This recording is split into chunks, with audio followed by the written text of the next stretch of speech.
أعوذ بالله من الشيطان الرجيم. بسم الله الرحمن الرحيم. الحمد لله رب العالمين الرحمن الرحيم مالك يوم الدين. إياك نعبد وإياك نستعين. اهدنا الصراط المستقيم صراط الذين أنعمت عليهم غير المغضوب عليهم ولا الضالين. صدق الله مولانا العلي العظيم وبلغنا نبيه ورسوله الكريم. محترم احباب، گزشتہ درس میں سورۃ الفاتحہ کی فضیلت کے حوالہ سے چند گزارشات میں نے عرض کی تھی. آج کے درس میں اس سورہ مبارکہ کے چند ناموں کا تذکرہ کرنا ہے.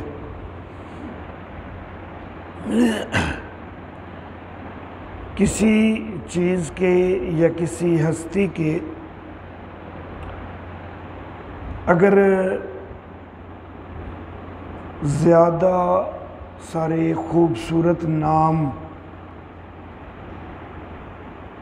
متعارف ہوں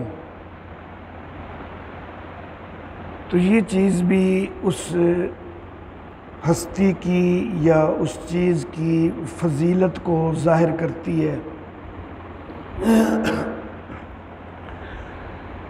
اللہ رب العزت خود اپنی ذات کے حوالہ سے قرآن حکیم کے اندر ارشاد فرماتی ہے کہ لِلَّهِ الْأَسْمَاءُ الْحُسْنَى فَادْعُوهُ بِهَا. اللہ کے اچھے اچھے نام ہیں، اللہ کو ان ناموں کے ذریعے پکارا کرو. تو ذات باری تعالیٰ کے جو نام ہیں وہ اللہ رب العزت کی مختلف صفات کو ذکر کرتی ہیں، اور ہر صفت جو ہے جس وقت اس کا تذکرہ کیا جائے تو اس سے اللہ رب العزت کی کبریائی اور اللہ رب العزت کی عظمت کا اظہار ہوتا ہے. جتنی زیادہ اعلیٰ صفات وہ متعارف ہوتی رہیں اتنی اللہ رب العزت کی عظمت جو ہے انسانوں کے دلوں میں زیادہ جاگزی ہوتی ہے. نبی اکرم صلی اللہ علیہ وسلم کے صفاتی نام بھی بہت سارے ہیں. ان سے نبی اکرم صلی اللہ علیہ وسلم کی صفات سامنے آتی ہیں، اور ان ناموں کے ذریعے ان صفات کے ذریعے نبی اکرم صلی اللہ علیہ وسلم کی عظمت کا اظہار ہوتا ہے.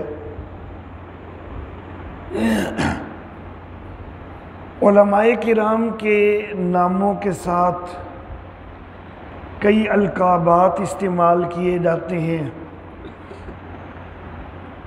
اور یہ القاب جو ہوتے ہیں یہ بھی نام جیسی حیثیت رکھتے ہیں، اور یہ بھی ان کے اوصاف کا اظہار کرتے ہیں. اور علماء کے ان القاب سے علماء کی عظمت اس کا اظہار پیدا ہوتا ہے. تو اسی طرح جس سورہ مبارکہ کے بہت سارے اچھے اچھے نام سامنے آئے تو اس سورہ مبارکہ کی بھی عظمت ظاہر ہوگی. قرآن حکیم کی کئی صورتیں ایسی ہیں کہ جن کے نام ایک سے زیادہ ہمیں مل جاتے ہیں. کسی صورت کے 2 نام مل جائیں گے، کسی صورت کے 3 نام مل جائیں گے،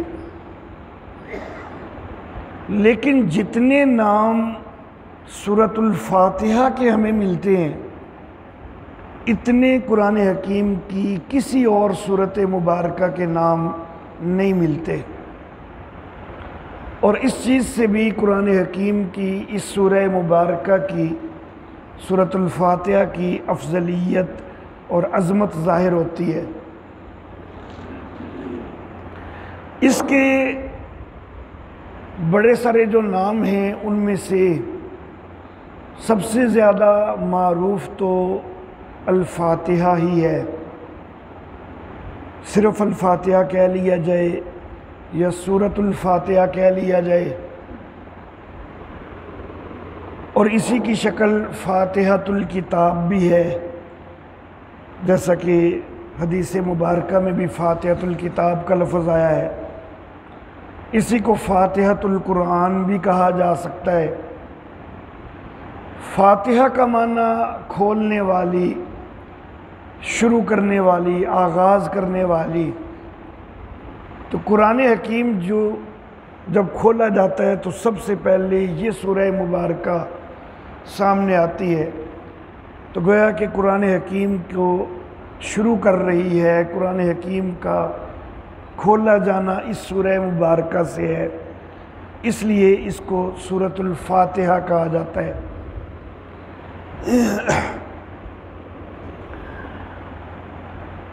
پھر اس سورہ مبارکہ کا ایک نام سورۃ الحمد بھی ہے۔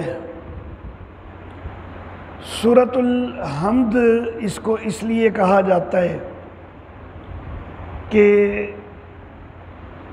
کئی سورتوں کے نام سورتوں کے ابتدائی الفاظ پر مشتمل ہوتے ہیں، تو یہاں پر بھی سورت کا پہلا لفظ جو ہے وہ الحمد ہے، تو سورت کا نام سورۃ الحمد بھی بولا جاتا ہے۔ اور اس وجہ سے بھی کہ اس سورہ مبارکہ کے اندر اللہ رب العزت کی بہت اعلیٰ انداز میں حمد فرمائی گئی ہے، تعریف فرمائی گئی ہے، اور پہلا لفظ ہی اللہ رب العزت کی حمد کا اظہار کر رہا ہے، تو اس لیے بھی اس کو سورۃ الحمد کہا جاتا ہے۔ اس سورہ مبارکہ کا ایک نام سورۃ الکنز بھی ہے۔ سورۃ الکنز اس کو اس لیے کہا جاتا ہے کہ ایک حدیث مبارکہ سے یہ بات مفہوم ہوتی ہے کہ نبی اکرم صلی اللہ علیہ وسلم نے اس کے حوالہ سے فرمایا کہ یہ عرش کے نیچے کے خزانوں میں سے مجھے عطا کی گئی ہے، تو اس لیے اس کو سورۃ الکنز بھی کہا جاتا ہے۔ سورۃ الکنز کہنے کی ایک اور وجہ، کنز کا معنی ہے خزانہ، اور خزانہ کوئی تھوڑی بہت چیز کے لیے تو لفظ استعمال نہیں ہوتا، کافی بڑی چیز ہو، زیادہ مقدار میں کوئی چیز ہو، اس کے لیے خزانہ کا لفظ استعمال ہوتا ہے۔ تو یہ جو سورہ مبارکہ ہے اس کے اندر معانی اور مفاہیم کا ایک سمندر بند ہے، مضامین کا ایک بہت بڑا خزانہ جو ہے اس سورہ مبارکہ کے اندر موجود ہے، اس لیے بھی اس کو سورۃ الکنز کہا جاتا ہے۔ اس سورہ مبارکہ کا ایک نام السبع المثانی بھی ہے۔ السبع کا معنی ہے 7، اور المثانی مختلف معانی میں استعمال ہوتا ہے، یہ تثنیہ سے بھی لیا جا سکتا ہے تو پھر 2 کے معنی میں آ جائے گا، بار بار پڑھے جانے والے معنی میں بھی آ جاتا ہے، استثناء کے معنی میں بھی آتا ہے، تو مختلف مفاہیم اس کے المثانی کے لفظ کے بنتے ہیں۔ 7 آیتیں بار بار پڑھی جانے والی، تو اس وجہ سے بھی اس کو السبع المثانی کہا جاتا ہے۔ کتنی بار بار پڑھی جاتی ہیں کہ ہر نماز کے اندر ان کو پڑھا جانا ہے۔ پھر ہر نماز میں یعنی فجر میں بھی، ظہر میں بھی، عصر میں بھی، مغرب میں بھی، عشاء میں بھی، اور پھر جو نفل نمازیں ہیں، تہجد ہے، چاشت ہے، اشراق ہے، اوابین ہے، تو ان نمازوں کے اندر بھی اس کو پڑھا جانا ہے۔ پھر ہر رکعت میں اس کو پڑھا جانا ہے۔ پھر فرض ہیں، نفل ہیں، سنت ہیں، وطر ہیں، سنت موقدہ ہیں، غیر موقدہ ہیں، سب میں اس سورہ مبارکہ کا پڑھا جانا ہے۔ تو جتنی تلاوت اہل ایمان اس سورہ مبارکہ کی کرتے ہیں، ہر روز جتنی دفعہ اس سورہ مبارکہ کو پڑھا جاتا ہے، اتنی کسی اور سورہ مبارکہ کی تلاوت نہیں ہوتی۔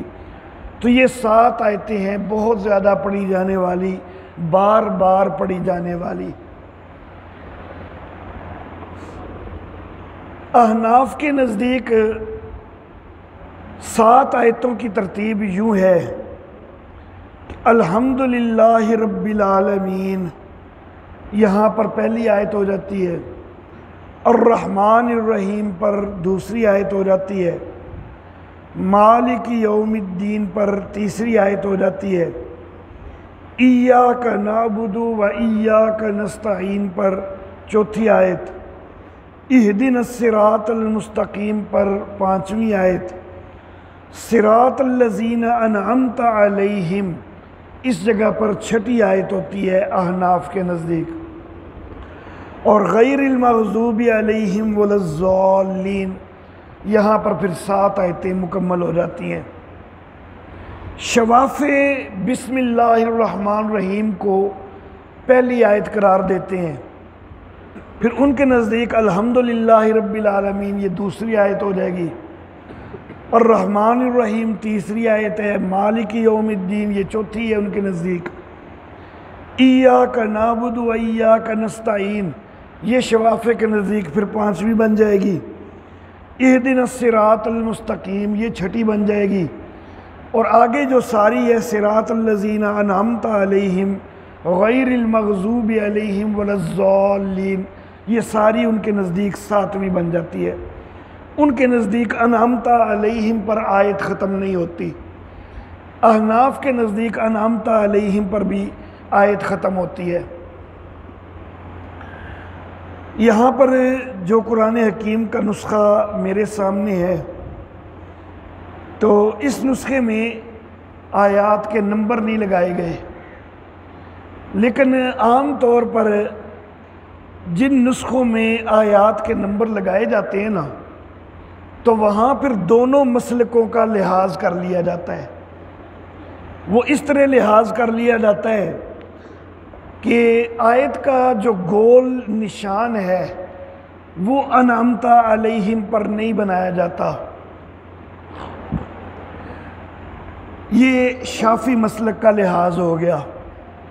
لیکن جن قرآن حکیم میں نمبرنگ ہوتی ہے نا آیتوں کی، سورۃ الفاتحہ کی، تو وہاں پر نمبر جو ہے وہ الحمدللہ رب العالمین کے بعد وہ 1 لگاتے ہیں۔ اس طرح چلتے چلتے انعمت علیہم کے بعد جو 5 لکھا ہوا ہے اردو رسم الخط کا 5 جس کے، تو اس کے نیچے 6 لکھ دیتے ہیں، تو وہ حنفی مسلک کا بھی لحاظ کر لیا جاتا ہے۔ شافعی مسلک کا لحاظ کرتے ہوئے گول نشان نہیں لگایا جاتا کہ آیت نہیں ختم ہوئی، اور حنفی مسلک کا لحاظ کرتے ہوئے 6 کا نمبر جو ہے وہ یہاں پر لکھ دیا جاتا ہے۔ ویسے بھی یہ جو 5 والا نشان ہے تو یہ بھی اس جگہ پر استعمال ہوتا ہے جہاں بعض کے نزدیک آیت مکمل ہو رہی ہو، تو اس 5 کے نشان میں بھی گویا کہ حنفی مسلک کا لحاظ کر لیا جاتا ہے۔ اور پھر کئی قرآن حکیم ایسے بھی ہیں کہ جن کے اوپر ایک اور چیز بھی کی جاتی ہے کہ سورۃ الفاتحہ کی شروع میں جب بسم اللہ الرحمن الرحیم لکھا گیا ہے نا، یہاں پر بھی جو میرے سامنے نسخہ ہے اس میں ایسا ہی ہے، تو اس کے آگے گول نشان آیت کا لگا ہوا ہے۔ لیکن باقی جو صورتیں ہیں، مثلا یہیں پہ ساتھ ہی سورۃ البقرہ ہے، تو اس میں بسم اللہ الرحمن الرحیم کے آگے گول نشان نہیں لگا ہوا۔ تو شوافع کا ان کے مسلک کا لحاظ کیا گیا شوافے کے مسلک میں اگرچہ دونوں آ رہا ہے، بعض شوافے کہتے ہیں کہ ہر سورت کا جز ہے، اور بعض کہتے ہیں نہیں صرف سورہ فاتحہ کا جز ہے بسم اللہ الرحمن الرحیم۔ تو بہرحال ان کے مسلک کا لحاظ کرتے ہوئے بسم اللہ الرحمن الرحیم جب سورۃ الفاتحہ کے شروع میں لکھی جاتی ہے تو وہاں پر گولتا لگا دیتے ہیں اور باقی صورتوں کی ابتدا میں نہیں لگاتے۔ بعض قرآن حکیم جو ہے وہ ساری صورتوں کی ابتدا میں بھی ان میں جو ہے وہ گولتا لگا دی جاتی ہے بسم اللہ الرحمن الرحیم کے آخر پہ۔ تو بہرحال یہ 7 آیتیں ہیں، اتنا تو اتفاق ہے کہ آیتیں 7 ہیں۔ آگے ان کا آغاز بسم اللہ الرحمن الرحیم سے ہے یا الحمدللہ رب العالمین سے ہے، اس میں اختلاف ہو گیا، لیکن اتنا تو اتفاق ہے کہ ہیں تو 7 ہی۔ تو بہرحال بار بار پڑھی جانے والی 7 اس لیے کہ ہر نماز میں یہ بار بار پڑھی جاتی ہیں۔ بعض نے یہ کہا کہ سورہ فاتحہ 2 دفعہ نازل ہوئی تھی، ایک دفعہ مکی دور میں اور ایک دفعہ مدنی دور میں بھی یہ نازل ہوئی۔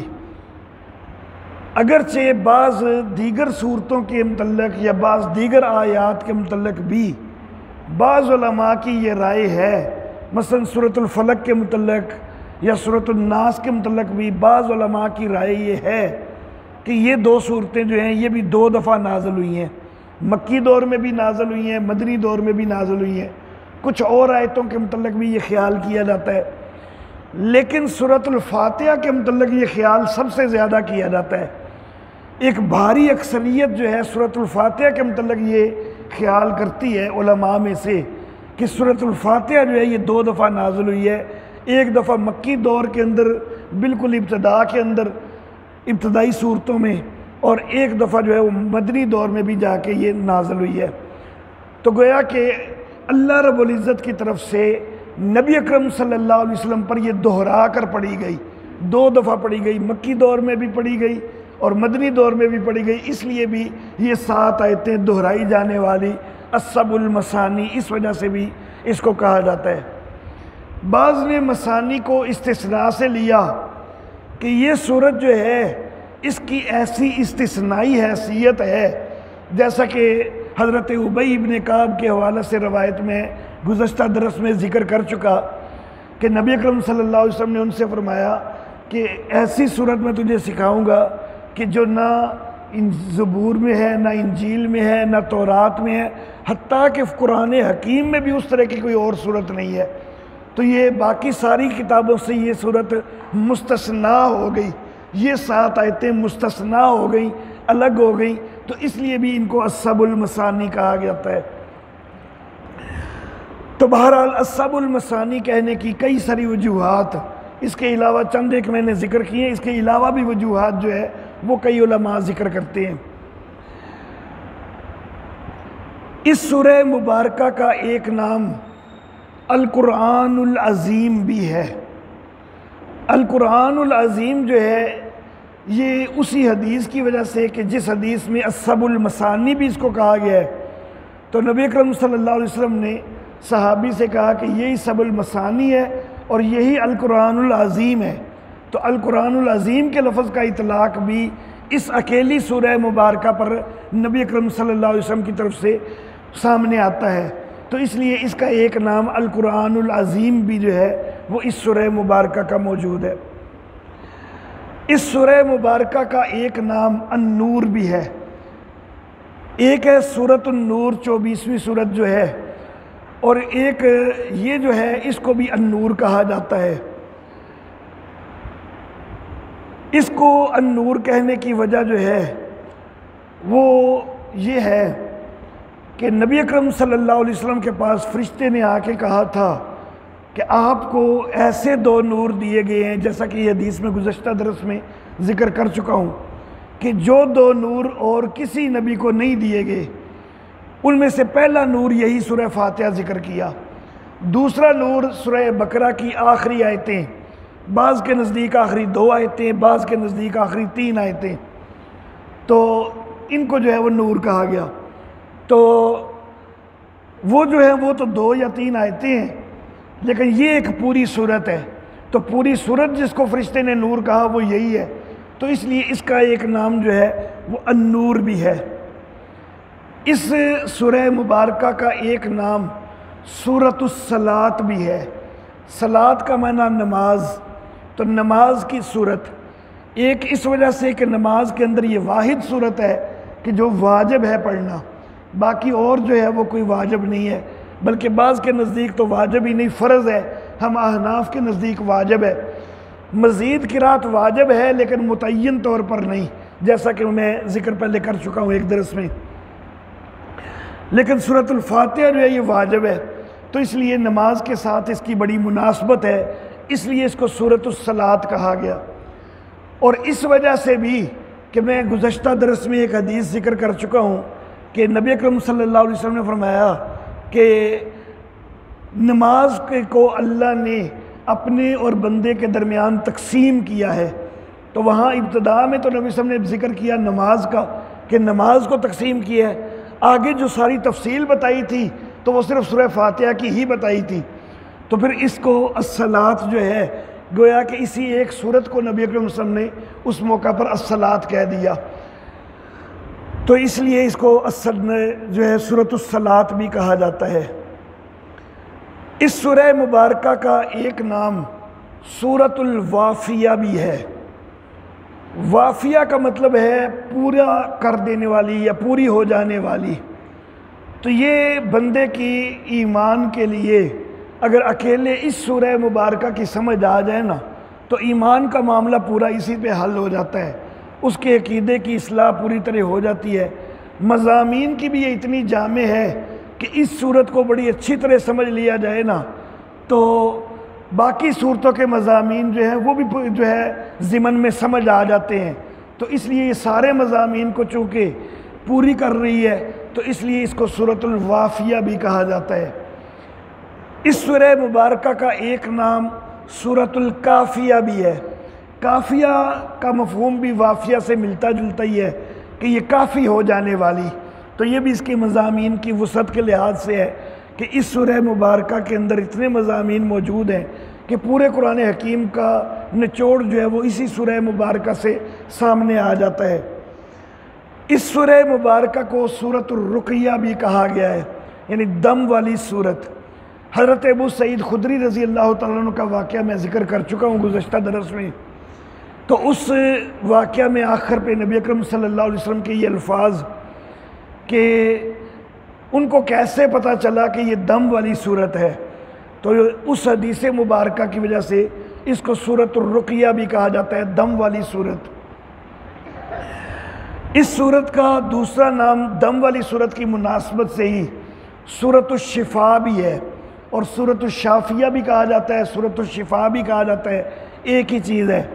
نبی اکرم صلی اللہ علیہ وسلم کا فرمان میں پہلے بھی 2-3 دفعہ ذکر کر چکا کہ فاتحۃ الکتاب شفاء من کل داء، تو چونکہ اس کو نبی صلی اللہ علیہ وسلم نے ہر مرض سے شفا قرار دیا تو اس کو سورۃ الشفاء بھی کہا جاتا ہے۔ اس کو سورۃ الشکر بھی کہا جاتا ہے۔ سورۃ الشکر کہنے کی وجہ یہ ہے کہ اس کے اندر بندہ کہتا ہے ایاک نعبد و ایاک نستعین، یا اللہ ہم تیری ہی بندگی کرتے ہیں اور تجھ سے ہی مدد مانگتے ہیں۔ گویا کہ بندہ اپنی بندگی کو اللہ رب العزت کے لیے خالص کر رہا ہے، اور اللہ کا شکر ادا کرنے کا سب سے بڑا انداز وہ یہی ہوتا ہے کہ اللہ کی بندگی خالص کر کے کی جائے۔ نبی اکرم صلی اللہ علیہ وسلم آپ سے سیدہ عائشہ صدیقہ رضی اللہ تعالی عنہا نے ایک دفعہ ایک سوال کر دیا کہ آقا آپ اتنی زیادہ عبادت کیوں کرتے ہیں؟ آپ کے تو اگلے پچھلے سارے گناہ معاف ہیں۔ اگلے پچھلے گناہ معاف ہونے کا جو لفظ ہے نا، اگر عام انسان کے لیے اگر یہ لفظ استعمال ہو نا تو اس کا مطلب یہ ہوگا کہ گناہ ہو کر معاف ہو جانا، لیکن اگر یہی جملہ کسی نبی کے لیے استعمال ہو نا کہ آپ کے اگلے پچھلے سارے گناہ معاف ہیں، تو وہاں پر معاذ اللہ یہ مفہوم نہیں لینا کہ گناہ ہو کر معاف ہونا، نبی معصوم ہوتے ہیں، تو وہاں پر مفہوم یہ بنے گا کہ آپ کو تو گناہوں سے معافی حاصل ہے، چھٹکارا حاصل ہے، آپ سے نہ پہلے کبھی کوئی گناہ ہو سکتا ہے نہ پیچھے کبھی کوئی گناہ ہو سکتا ہے، آپ تو گناہوں سے مبرہ ہیں، آپ اتنی عبادت کیوں کرتے ہیں؟ یہ سیدہ عائشہ نے سوال کر دیا کہ پاؤں میں ورم تک بھی آ جاتے ہیں، ساری ساری رات بھی مصلی پہ گزار دیتے ہیں، تو اتنی عبادت کیوں کرتے ہیں؟ تو نبی اکرم صلی اللہ علیہ وسلم نے فرمایا تھا کہ افلا اکون عبدا شکورا، کیا میں اللہ کا شکر گزار بندہ نہ بنوں؟ تو گویا کہ عبادت کی کثرت جو ہے یہ اللہ کا شکر ادا کرنے کا انداز بنتا ہے، تو اس لیے اس کو سورۃ الشکر بھی کہا جاتا ہے کہ اس میں بھی بندہ اپنی عبادت کا اظہار کرتا ہے کہ یا اللہ میں تیرا ہی شکر ادا کرتا ہوں عبادت کے ذریعے سے۔ اور دوسری بات اس وجہ سے بھی کہ کسی بھی نعمت کے ملنے پر مسنون ہے کہ بندہ الحمدللہ کہے، کوئی اللہ کی طرف سے کوئی بھی نعمت ملی ہے تو بندے کو کہنا چاہیے کہ الحمدللہ، تو وہاں پر الحمدللہ جو ہے وہ شکر کے مفہوم میں آتا ہے کہ اللہ کا شکر ہے کہ مجھے یہ نعمت مل گئی ہے، اگرچہ حمد کا لفظی معنی تو ہے تعریف، اور یہاں پر بھی مفہوم تو یہی بنتا ہے تفصیلی طور پر کہ اس اللہ کی تعریف ہے کہ جس نے مجھے اس نعمت سے نواز دی ہے، تو یہ اللہ کی تعریف کرنا یہ پھر ایک شکر کا انداز ہو جائے گا، لیکن ہم محاورے میں اس کو الحمدللہ کو پھر شکر کے معنی میں لے لیتے ہیں کہ اللہ کا شکر ہے، اس مفہوم میں لے لیتے ہیں، تو اس لیے بھی اس سورہ مبارکہ کو سورۃ الشکر کہا گیا۔ اس سورت کو سورۃ المناجات بھی کہا جاتا ہے۔ سورۃ المناجات کہ اللہ رب العزت سے لو لگانا، تعلق بنانا، اس سورہ مبارکہ کے اندر بھی، اور اللہ کی تعریف کرنا، اس سورہ مبارکہ میں بھی اللہ کی بڑی حمد و ثنا ہے، تعریف ہے، اس لیے اس کو سورۃ المناجات بھی کہا جاتا ہے۔ اس سورہ مبارکہ کو سورۃ التفویض بھی کہا جاتا ہے۔ تفویض کا معنی ہے سپرد کر دینا، اس میں بندہ اپنے آپ کو اللہ کے سپرد کر دیتا ہے کہ ایاک نستعین، یا اللہ مدد میں نے جب بھی مانگنی ہے تجھ سے ہی مانگنی ہے، آج تک بھی تجھ سے مانگ رہا ہوں، اب بھی میں تجھ سے مانگتا ہوں، آئندہ بھی تجھ سے ہی مانگ، میرے سارے معاملے یا اللہ تیرے ہی سپرد ہیں، تو اس لیے اس کو سورۃ التفویض بھی کہا جاتا ہے۔ تو اس سورہ مبارکہ کے یہ کافی سارے نام ہیں، دو نام اور بڑے اہمیت کے حامل ہیں، ایک ہے تعلیم المسئلہ اور ایک ہے ام الکتاب۔ ان دو ناموں کے حوالہ سے انشاءاللہ آئندہ درس میں بات آئے گی، کیونکہ ان کے حوالہ سے تھوڑی سی تفصیلی بات کی ضرورت ہے۔ وآخر دعوانا الحمدللہ رب العالمین۔